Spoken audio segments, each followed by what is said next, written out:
Marcus Aurelius. Meditations. The 2nd century AD marked the height of the Roman Empire. After a long period of internal turmoil and unrest, Rome settled into a period of relative peace and prosperity. The first 5 emperors of this period are called the 5 good emperors, and the last of these 5 was Marcus Aurelius. Aurelius wasn't only an emperor but also a philosopher who based his ideas on the traditions of Greek Stoicism, a school of thought that viewed self-control and calmness as a way of overcoming negative emotions. Aurelius's philosophy led to his gaining the title of Philosopher King. So, what were his ideas? These blinks explore what made Aurelius one of the great Stoic philosophers, and why his thoughts have influenced writers like John Steinbeck and political leaders like former US President Bill Clinton, who regards this as his favorite book. Blink number 1. Logos is a concept that encompasses and orders the entire universe. There were various philosophical schools during antiquity, covering a range of different subjects, from nature to human action. However, a central aspect of these ancient philosophical teachings that cut across various topics was the concept of logos. This word, which roughly translates to reason, was applied by such famous philosophers as Heraclitus and Aristotle, and was also of central importance to the author, Marcus Aurelius. His view was that logos can be seen everywhere. It makes up the earth, trees, and even us as humans. However, logos does not just give everything form, it also orders it. For humans, this means that logos determines who is placed where in society and how that person should be respected. So it is logos which decrees that slaves should be treated as such, and that emperors should be treated much better. But why should we agree to such unequal placings? Because logos, the immutable essence of life and underlying master plan for all events, encompasses the entire world and therefore constitutes the ideal way to order it. In fact, logos is perpetually working to move the universe forward in the best possible way. So even when the author went through difficult periods in his life, he kept faith that they fit into the grand plan of logos, since everything that happens is exactly right and no one should desire change. Therefore, even when the majority of his family had passed away and uprisings challenged his empire, the author held true to his belief that it was all meant to be. Blink number 2. Death is inevitable and should not be feared. In ancient times, death was an ever-present fact of life. Infant mortality rates were extremely high and the average life expectancy was very low. As a result, one of the concerns most commonly voiced to the author was a fear of death. But the author had a different perspective.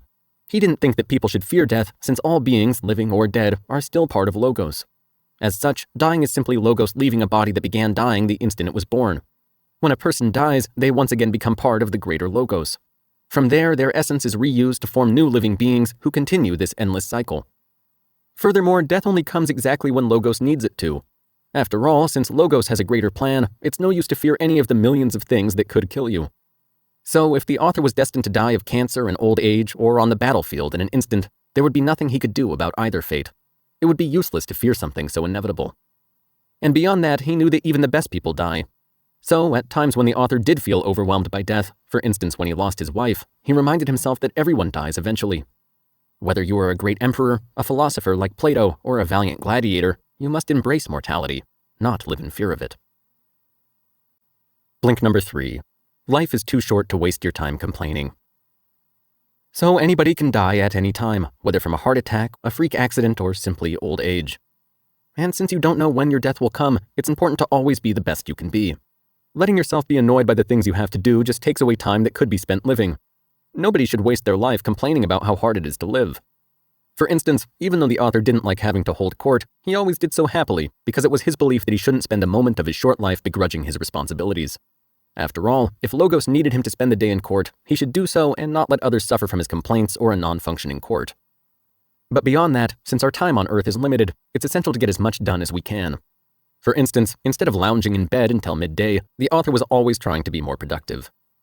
However, while he hated people who wasted his time with small talk and superficial arguments in court, he recognized it as his duty to serve the grand plan Logos had laid out for him, even if it meant letting people waste his time occasionally. And on the occasions that he felt like giving up, he only needed to recall his role as an emperor and participant in Logos to get back on his feet. Blink number 4. Logic is essential.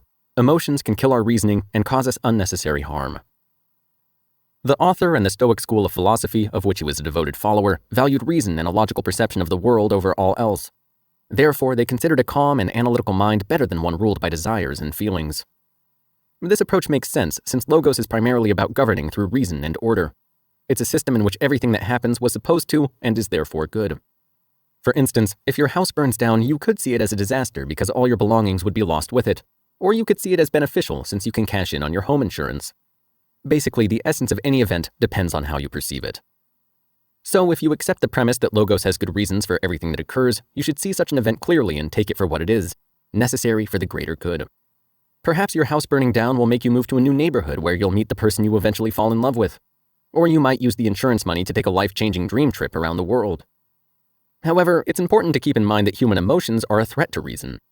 In fact, being obsessed with the idea that you're unlucky or making decisions based on carnal desires will create so much confusion in your mind that you'll be unable to see Logos as the truth that it is. This is precisely why the author hated being driven by emotions like revenge, hate, lust, and infatuation. Keeping his mind calm, collected, and reasonable was essential for him to govern effectively. So whenever he felt overwhelmed, he would meditate on Logos and his role in the grand scheme of things. By doing so, he could remind himself of his place in the universe and find his calm, collected self.